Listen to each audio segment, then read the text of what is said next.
Bismillahirrahmanirrahim. Assalamu alaikum. This is Isha Zubair and we are studying Interest Rate Risk FM, Financial Management Subject ACCA का, जिसका आज हम chapter शुरू करने जा रहे हैं, इंटरेस्ट रेट रिस्क। नाम से क्या लग रहा है?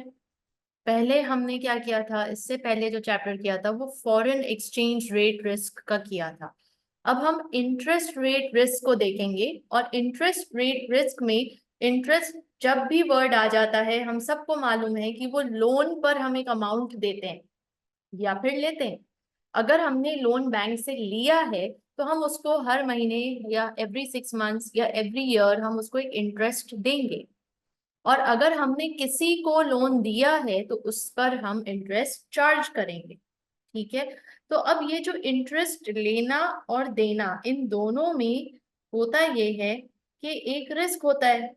क्या रिस्क होता है? कि भैया आपने किसी को लोन दिया, फर्ज करें लोन दिया 10 मिलियन का, 1 लाख का, स्मॉल अमाउंट लेते हैं ताकि समझना आसान हो। लोन दिया आपने किसी को $1 लाख का, उस पर आप इंटरेस्ट चार्ज कर रहे हो 10%। तो यानी आपको $10,000 इंटरेस्ट के तौर पे मिलेगा। ठीक है, अब ये जो मिलेगा आपको, ये 10% है। अब आपने किसी को लोन किसी से लिया है, यहाँ पे आपने क्या दिया? You are giving the loan and यहाँ पे you are taking a loan, taking a loan of $1 lakh, और इस पे आपको इंटरेस्ट देना पड़ेगा 11%। तो अब ये जो डिफरेंस आ रहा है, यहाँ पे आपका इंटरेस्ट अमाउंट क्या आ जाएगी? 11,000। ये जो डिफरेंस आ रहा है 1,000 का, ये एक रिस्क है। यहाँ से यहाँ पे आपने जिसको भी लोन दिया उसको, उससे आप 10% ले रहे हो, और यहाँ जब आपने लोन लिया तो आपको 11% देना पड़ रहा है, तो 1,000 एक्स्ट्रा देना पड़ रहा है। तो ये 1,000 क्यों एक्स्ट्रा देना पड़ रहा है भाई? यही तो रिस्क है, और इसको ही तो हमें हेज करना है कि भाई हमें हमें क्यों लॉस हो किसी भी बात पे। तो हम अपने हर लॉस को हेज करना चाहते हैं। तो यहाँ पे इंटरेस्ट रेट रिस्क को किस तरह हेज करेंगे, लेट्स सी। सबसे पहले तो there the types of interest rate risk, दो तरह के इंटरेस्ट रेट रिस्क है, एक तो बोरोइंग पे और एक इन्वेस्टमेंट पे। जो मैंने अभी बात कही कि या तो आप लोन ले रहे हो या फिर दे रहे हो, तो जब बोरो कर रहे हो तो उस पर हायर इंटरेस्ट रेट लग रहा है, और जब इन्वेस्ट कर रहे हो तो लोअर रेट इंटरेस्ट है। तो जिसकी वजह से आपका कैश इन्वेस्टमेंट कम रिटर्न आ रहा है और यहाँ पे ज्यादा पे करना पड़ रहा है। वही वाली बात जो अभी ऊपर हमने एग्जाम्पल में कही, ये 1,000 का जो फर्क आ रहा है दोनों, एक पेमेंट, एक रिसीवेबल और एक पेमेंट में, तो ये 1,000 का फर्क भी क्यों आ रहा है, या ये हमें एज अ लॉस या एज अ कॉस्ट क्यों बेयर करनी पड़ रही है? हमें इसको हेज करना है इस तरह से कि हमें नो लॉस नो प्रॉफिट हो। Even if a company has both borrowings and investments of similar sizes, there may still be a risk. If interest is earned at a fixed rate on investments, but interest is paid at a variable rate on borrowings, यानी जब आपकी बारी आ रही है interest लेने की, तो आपका रेट फिक्स्ड है 10%, लेकिन जब आपकी बारी आ रही है इंटरेस्ट देने की तो वो वेरिएबल रेट है। यानी इस साल 11% है, हो सकता है अगले साल आपको 12% देना पड़े, हो सकता है उससे अगले साल आपको 12.5 देना पड़े। तो ये वेरिएबल रेट, तो ये भी एक रिस्क हो जाता है। दूसरा कब रिस्क होता है? When interest is earned at a variable rate on investments but interest is paid at a fixed rate on borrowings.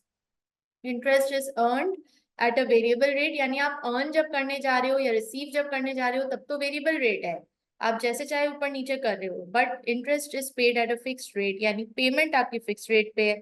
So there is a risk of interest rates fall. Risk क्या है? कि interest rate गिर जाएगी बहुत ज्यादा। और यहाँ पे क्या है? That the risk that interest rates rise, कि बहुत ज्यादा राइज हो जाएगी। तो ये दोनों ही रिस्क है, बहुत ज्यादा गिर जाए या बहुत ज्यादा राइज हो जाए, ये दोनों ही एक रिस्क फैक्टर को जनरेट करती है जो कि कंपनी के नुकसान का बायस बन सकती है ना। बेस रेट, बेस रेट किसे कहते हैं? It's a rate which may be referred to by using the precise name given to the benchmark rate at which the bank lends to each other in different countries. ये वो rate है जिस पर हर country का bank एक दूसरे को land करते हैं, वो बेंचमार्क रेट। तो वो SONIA हो सकता है, sterling overnight index average, ESTR euro short term rate, TONAR Tokyo overnight average rate, SARON Swiss overnight rate, SOFR secured overnight financing rate. ये सारे ही बेस रेट्स कहलाए जाते हैं। Next, basis risk and gap exposure. क्या कह रहे हैं? Basis risk and gap exposure. Even if a company has both cash assets and liabilities of similar sizes, and both investments and borrowings are at a variable rate of interest, there may still be a risk. यानी matter नहीं करता कि एक asset और liability दोनों आपके equal हों, matter नहीं करता कि दोनों इन्वेस्टमेंट्स आपने बराबर की हों, और ये भी मैटर नहीं करता कि अगर बोरोइंग रेट भी दोनों ही वेरिएबल रेट ऑफ इंटरेस्ट हो, तब भी रिस्क फैक्टर बरकरार है। क्यों? क्योंकि वेरिएबल इंटरेस्ट रेट तो एक is not determined by same basis, same basis पे डिटरमाइन नहीं हुआ। वेरिएबल इंटरेस्ट रेट एक कंट्री का कुछ और है तो दूसरी कंट्री का कुछ और है, दोनों अपने अपने बेसिस फॉलो कर रहे हैं। एक हो सकता है सेंट्रल बैंक का बेस रेट फॉलो कर रहा हो तो दूसरा सोनिया का। There is an example of basis risk. There is time gap that gives rise to risk. Even time का फर्क है। मैंने इन्वेस्टमेंट की, फर्ज करें बिगिनिंग ऑफ द मंथ, और मैंने किसी से लोन लिया एंड ऑफ द मंथ, तो यानी बोरो किया end of the month and invest किया या किसी को लोन दिया बिगिनिंग ऑफ द मंथ। तो ये टाइम चेंज होने की वजह से भी या टाइम गैप होने की वजह से भी there can be a rise to the risk.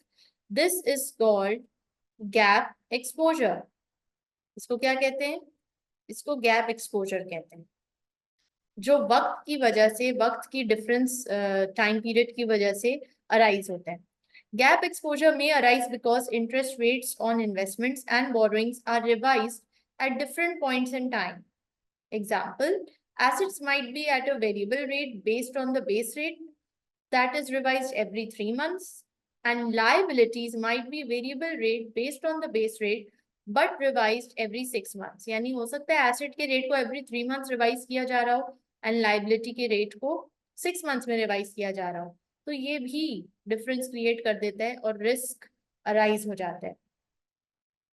Next, at a given point in time there is a difference between the value of the asset maturing at that time and value of the interest sensitive liabilities maturing at that time। यानी कि आपका loan mature कब हो रहा है, जो आपने बोरो किया लोन उसकी मेच्योरिटी पीरियड कब है, एंड जो आपने इन्वेस्ट किया या किसी और को लोन दिया उसकी मेच्योरिटी पीरियड कब है। ये दोनों मेच्योरिटी पीरियड भी तो डिफरेंट हो सकती है ना, इसकी वजह से भी तो रिस्क अराइज हो सकता है।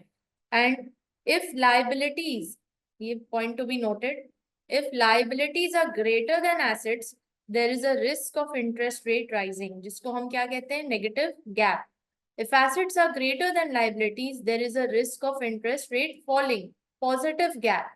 तो ये दोनों गैप्स को हमने देखना है कि जब लाइबिलिटी ग्रेटर होती है, यानी कि आपको पेमेंट या लोन अदायगी आपकी ज्यादा है, ग्रेटर देन योर एसेट्स, जिस मतलब रादर आपने किसी को लोन दिया है, आपका बोरोड लोन ज्यादा है, तो आपका क्या होगा? आपका रिस्क ज्यादा होगा। Risk of interest rate rising becomes more, इसको हम क्या कहते हैं? Negative gap. और अगर आपकी लाइबिलिटी कम है, आपके एसेट ज्यादा है, यानी इन्वेस्टमेंट वाला लोन ज्यादा है, बोरो आपने कम किया है, तो आपका इंटरेस्ट रेट क्या होगा? It will tend to fall, और इसको हम कहते हैं पॉजिटिव गैप। यहाँ पे ये दो बातें क्लियर हैं। आगे बढ़े। Next, basic methods of managing risk. कैसे मैनेज करें इस इंटरेस्ट रेट रिस्क को? एक बेसिक पर्सपेक्टिव या बेसिक मेथड क्या है? Smoothing. From the perspective of a company borrowing money, interest rate risk can be managed by smoothing. This involves using a prudent mix of fixed and floating rate finance to mitigate the impact of interest rate changes, जिसको हम matching भी कहते हैं. This involves creating assets that are based on the same interest rates as their liabilities. अच्छा, smoothing क्या होता है? Smoothing में we are using mixed of fixed and floating rates. That is smoothing all about. हम smoothing किसके जरिए कर रहे हैं कि हम फिक्स्ड और फ्लोटिंग रेट्स को मिक्स एंड मैच करके यूज कर रहे हैं, जिससे इम्पैक्ट जो है इंटरेस्ट रेट चेंजेस का वो थोड़ा सा कम हो जाता है. इसका जो इफेक्ट है वो थोड़ा कम होता है, मतलब जो रिस्क फैक्टर है वो थोड़ा सा मिनिमाइज हो जाता है. वेर एज मैचिंग किसे कह रहे हैं कि जब हम एसेट्स क्रिएट कर रहे हैं that are based on same interest rates. हम जान के अपने जितना भी लोन हमने बोरो किया है मार्केट से वो हमारी लाइबिलिटी है, और जिस भी रेट पे किया है हम जान के उसी रेट पर किसी ना किसी को लोन इशू कर रहे हैं या अपने एसेट्स क्रिएट कर रहे हैं सेम इंटरेस्ट रेट पे, ताकि हम मिनिमाइज कर सकें किसको? अपने इंटरेस्ट रेट रिस्क को. और इस मेथड को क्या कहते हैं? इस मेथड को कहते हैं मैचिंग. और इस मेथड को क्या कहते हैं? इस मेथड को कहते हैं स्मूथिंग. ठीक है, याद रहेगा. Smoothing, mix of fixed and floating rates. Matching, creating assets equal to the same interest rate as their liability. Next, protecting against future interest rate exposure. Future में जो इंटरेस्ट रेट एक्सपोजर होने वाला है उससे हम किस तरह बचें? तो अगर कंपनी रिस्क एवर्स है और एक्सपेक्ट करती है कि इंटरेस्ट रेट्स राइज होंगे, तो emphasis will be on using fixed rate finance. Risk averse, risk Sikar. Risk Sikar वो कंपनी होती है जो रिस्क लेना पसंद करती है, वेर एज रिस्क अवर्स वो कंपनी होती है जो रिस्क लेना पसंद नहीं करती. तो जो रिस्क लेना पसंद नहीं करती वो कंपनी के interest rates expect to rise, and जिसको हम किस तरह मैनेज करेंगे? फिक्स्ड रेट फाइनेंस देकर. However, a loan or investment is being planned in the future, then the risk is harder to manage. अगर यही लोन हम फ्यूचर में लेने का या देने का सोच रहे हैं या 3 मंथ्स बाद या 6 मंथ्स बाद, तो 6 मंथ्स बाद का इंटरेस्ट रेट रिस्क मैनेज करना थोड़ा सा मुश्किल हो जाता है, क्योंकि आप फ्यूचर में मतलब आप पहुंच तो नहीं सकते ना इस वक्त. 3 महीने बाद क्या होगा, क्या सिचुएशन होगी, क्या सर्कमस्टांस होगा, हु नोज. Who knows. वक्त बदलते देर थोड़ी लगती है, कि इंडिया पाकिस्तान की वॉर छिड़ते देर थोड़ी लगी. सो ये बात यहाँ पे बताई जाती है. So a company is planning to take out a loan in 1 month's time. In 1 month's time, when the loan is taken out, interest rates may have risen. The risk can be managed by the techniques covered in the following sections, which either aim to fix the interest rates. एक तरीका ये है, या तो interest rate fix कर दो FRA के जरिए, फ्यूचर के जरिए, स्वैप के जरिए, और कैप द इंटरेस्ट रेट, या उसको कैप कर दो. कैप कर दो यानी एक मैक्सिमम लिमिट सेट कर दो कि इससे ऊपर नहीं जाएगा इंटरेस्ट रेट. तो वो ऑप्शंस के जरिए हो सकता है. ठीक है, तो एक क्या है category? Fix the interest rate FRA के जरिए, फ्यूचर्स के जरिए, स्वैप्स के जरिए. एंड दूसरा ऑप्शन क्या है कि कैप कर लो इंटरेस्ट रेट, यानी मैक्सिमम जो इंटरेस्ट रेट है उसको आप लॉक कर लें, इससे ज्यादा ऊपर नहीं जाएगा, तो वो ऑप्शंस के जरिए हो सकता है. So let's begin with our first method, FRA, forward rate agreements. FRA, a contract with the bank covering a specific amount of money to be borrowed over a specific period of time in the future at an interest rate agreed now. यानी इसका जो interest rate है वो आज की तारीख पर क्या हो जाएगा? अग्री कर लिया जाएगा, और एक स्पेसिफिक अमाउंट में FRA का कॉन्ट्रैक्ट साइन कर लिया जाएगा. तो इससे आप इंटरेस्ट रेट रिस्क को हेज कर सकते हैं, इंटरेस्ट रेट रिस्क को मैनेज कर सकते हैं, मिनिमाइज कर सकते हैं. FRAs are arranged with a bank as an OTC, over the counter transaction. Easily available होते हैं, immediately available होते हैं. FRA is a binding contract that fixes an interest rate for short term lending, investing और short term borrowing. तो FRA क्या करता है? Short term में इंटरेस्ट रेट को फिक्स कर देता है for an interest rate period that begins at a future date. और ये इसलिए इसका नाम फॉरवर्ड है ही इसलिए कि ये फ्यूचर में किया, यानी कि नेक्स्ट 3 मंथ्स में जो लोन लेना है या 3 महीने बाद जो हमें लोन लेना है या देना है उसका इंटरेस्ट रेट हम आज ही के दिन फिक्स कर लेंगे कि 10% फॉर एग्जाम्पल. तो वो जो 3 महीने बाद हमने 1 लाख का लोन लेना है, उसका इंटरेस्ट रेट हम आज ही फिक्स कर ले रहे हैं, तो 3 महीने बाद अगर इंटरेस्ट रेट्स मार्केट में बढ़ चुके होंगे तो ये कंपनी सेफ हो जाएगी, क्योंकि इसने 10% पे अपना कॉन्ट्रैक्ट लॉक कर लिया। However, an FRA is not identical to a currency forward because it is not an agreement that is directly linked to a transaction. Example, to lend or borrow. Instead, it is a derivative agreement that fixes an interest rate on a notional amount of money, the principal. ये एक agreement नहीं है जिसकी वजह से ये currency forwards की तरह नहीं है FRA. It is a derivative agreement. ये फिक्स करता है interest rate on a notional amount, यानी फिजिकली कोई कैश फ्लो नहीं हुआ इस वक्त, सिर्फ एक अग्रीमेंट हुआ है, सिर्फ एक कॉन्ट्रैक्ट हुआ है। A company can enter into an FRA with a bank that fixes the rate of interest for short-term borrowing for a certain time in the future. If actual interest rate at that date proves to be higher than the rate in the FRA, the bank supplying the FRA pays the company the difference. यानी कि उन्होंने तो lock कर लिया 10% पे, और 3 months बाद पता चला कि रेट हो गया 12%। तो जो 2% का डिफरेंस है वो कौन पे कर रहा है? वो बैंक पे कर रहा है कंपनी को। If the actual interest rate is lower than the FRA, यानी FRA 10% पे लॉक किया और 3 मंथ्स बाद पता चला कि इंटरेस्ट रेट तो 9% हो गया, so the company pays the bank supplying the FRA the difference, यानी जो 1% का डिफरेंस है वो फिर कंपनी पे करेगी, वो 10% ही उसको देना पड़ेगा, वो 9% पे नहीं आ सकती। ये तो कंपनी के लिए लॉस हो गया ना। The FRA does not need to be with the same bank as the loan, यानी जिस बैंक से आपने लोन लिया है जरूरी नहीं कि FRA आप उसी बैंक से लो, दूसरे बैंक से भी करवा सकते हो FRA, as the FRA is a hedging method independent of any loan agreement.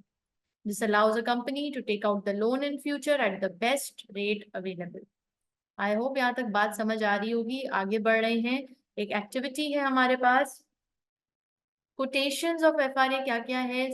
ये स्टार्ट एंड एंड मंथ है। 3 to 9 FRA का मतलब है 3 मंथ्स में स्टार्ट होगा, 9 मंथ्स में एंड हो जाएगा, मेच्योरिटी हो जाएगी। ठीक है, ये बेस रेट है 5% और ये 5 मिलियन का मतलब है size of the loan.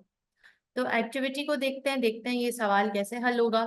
Frantic PLC is planning to take out a 6-month loan of pound 5 million in 3 months' time.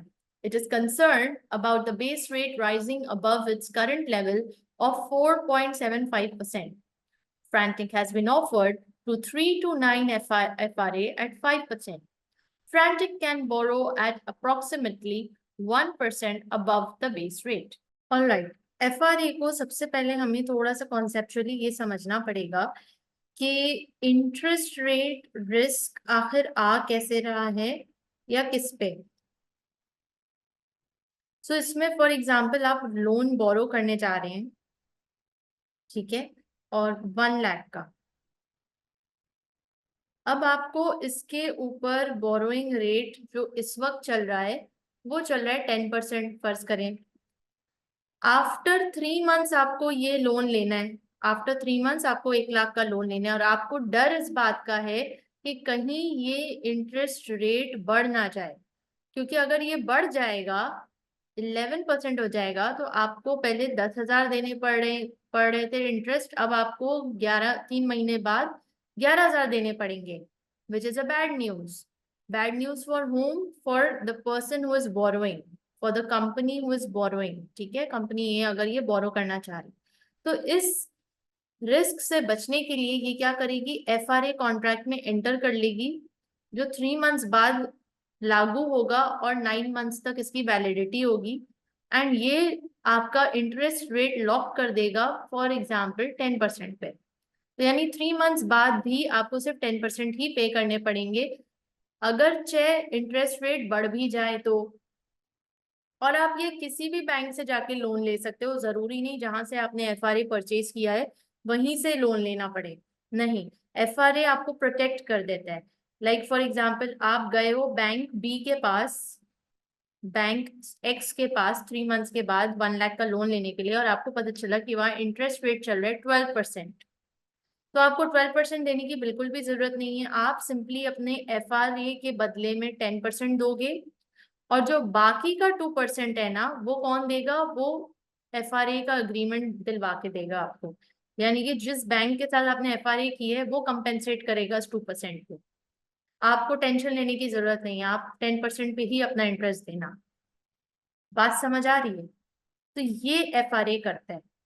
Same अगर हम लेंडर की नजर से देखें कि आप लोन देने गए हो, आप एक लेंडर हो, यू आर अ लेंडर, और आपको 1 लाख का लोन देना है, लेकिन कितने महीने बाद देना है? 3 मंथ्स के बाद देना है। और आज जो है आपका देने पर जो इंटरेस्ट रेट है वो 12% है। और 3 मंथ्स के बाद ये हो सकता है आपको डर इस बात का हो कि ये गिर जाए, इंटरेस्ट रेट फॉल हो जाए, फॉल होके 10% पे आ जाए, तो 2% का आपका नुकसान होगा। और आप इसी नुकसान या इसी रिस्क से बचने के लिए आप क्या करते हो? एफआरए में एंटर हो जाते हो। और एफआरए क्या करता है? 3 to 9 मंथ्स का आपको देगा और आपका इंटरेस्ट रेट लॉक कर देगा 12% पे। यानी कि अब इन रियलिटी 3 मंथ्स बाद अगर आपको 10% पे भी इंटरेस्ट रेट गिर जाए, आपको टेंशन लेने की जरूरत नहीं है। आपको 12% आपको मिलके रहेंगे। 10% आपको आपका बोरोवर दे रहा होगा, और 2% कौन कंपेंसेट कर रहा होगा? ये जो एफआरए आपने जिनसे लिए है। तो आपको कुल मिला के 12% ही मिलेगा, क्योंकि आपने 12% पे अपना लॉक करवा दिया है अपने लोन को। ठीक है, अपने इंटरेस्ट को आपने लॉक करवा दिया। तो ये फायदा है एफआरए का। अब इसको हम प्रैक्टिकली इस एक्टिविटी 1 से देखते हैं कि इसको किस तरह सॉल्व करेंगे। सो यहाँ पे हमें 6 मंथ्स का लोन 6 मंथ्स के बाद जो लेना है, is planning to take out 6 month loan of 5 million. 6 महीने के लिए लोन चाहिए 5 मिलियन का, 3 मंथ्स के बाद। It is concerned about the base rate rising above its current level of 4.75%। Frantic has been offered 3 to 9 FRA 5% पे, वो कह रहा है कि लॉक करवा लो। ठीक है, और उसका बेस रेट क्या होगा? Advice frantic of the likely outcome if in 3 months time the base rate is 5%। यानी 3 मंथ्स बाद इसको लोन लेना है। ठीक है, बोरो करना है। क्या करना है? इसको बोरो करना है। कितना बोरो करना है? 5 मिलियन। 5 मिलियन बोरो करना है। और कितना रेट, इंटरेस्ट बेस रेट क्या बना हुआ है? 5.5%। इसने एफआरए लॉक कर लिया है किस पे? 5% पे। तो यानी इसको जो 0.5 का इंटरेस्ट जो एक्स्ट्रा देना पड़ता, वो इसको एक्स्ट्रा नहीं देना पड़ेगा। ये 0.5% कौन कंपेंसेट करेगा? ये एफआरए का कॉन्ट्रैक्ट। ठीक है, इसी तरह यहाँ पे इसी तरह यहाँ पे 4.5%, 4.5% आपका बेस रेट है।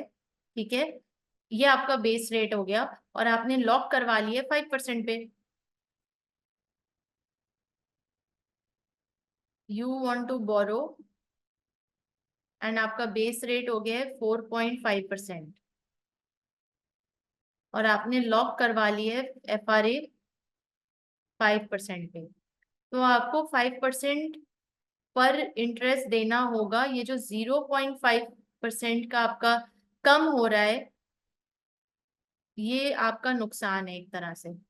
समझ आ रहे? यहाँ आपको वो लोग कंपेंसेट कर देंगे, यहाँ वो लोग कंपेंसेट नहीं करेंगे। जैसे कि आप इधर भी देख सकते हैं कि इधर 0.5% बैंक पेज कंपेंसेशन, एंड इधर frantic page bank compensation of 0.5। इधर फ्रैंटिक को देना पड़ेगा, इधर कंपनी को देना पड़ेगा। इधर बैंक दे रहे हैं, इधर कंपनी को देना पड़ेगा। ठीक है, अब नेट कॉस्ट पूछ रहे हैं कि नेट कॉस्ट कितनी है। तो नेट कॉस्ट निकालने के लिए क्या किया जा रहा है? 5.5% जो बेस रेट है उस पर 1 को ऐड करके 6.5%, और -0.5 क्योंकि ये कंपनसेट बैंक कर रहा है। तो यानी नेट कॉस्ट जो फ्रंटिक को पड़ रही है वो 6% पड़ रही है। यहाँ पर 4.5 प्लस 1, 5.5% देना है, मगर इसमें से फ्रंटिक दे रहा है 0.5%। तो यानी अगेन 0.5 प्लस हो जाएगा, और यहाँ पे कॉस्ट 6% पड़ेगी, विच इज 6% नेट कॉस्ट जो फ्रंटिक को देनी पड़ेगी। ठीक है, यहाँ पे 6.5 से 0.5 माइनस हो रहा है क्योंकि बैंक दे रहा है, 6% नेट कॉस्ट पड़ रही है, और यहाँ पे 0.5% ऐड हो रहा है, क्योंकि 6% कॉस्ट देनी पड़ रही है। और ये 1 कहाँ से आया? ये 1 क्वेश्चन में ऑलरेडी गिवन था कि ये Frantic can borrow at approximately 1% above the base rate, यानी 1% को प्लस करना है बेस रेट के ऊपर, जो कि हमने यहाँ 5.5 प्लस 5 किया, यहाँ पे 4.5 प्लस 1 किया, 5.5 प्लस 1 एंड इधर भी 4.5 प्लस 1। ठीक है, आई होप यहाँ पे कहानी क्लियर है। आगे बढ़े।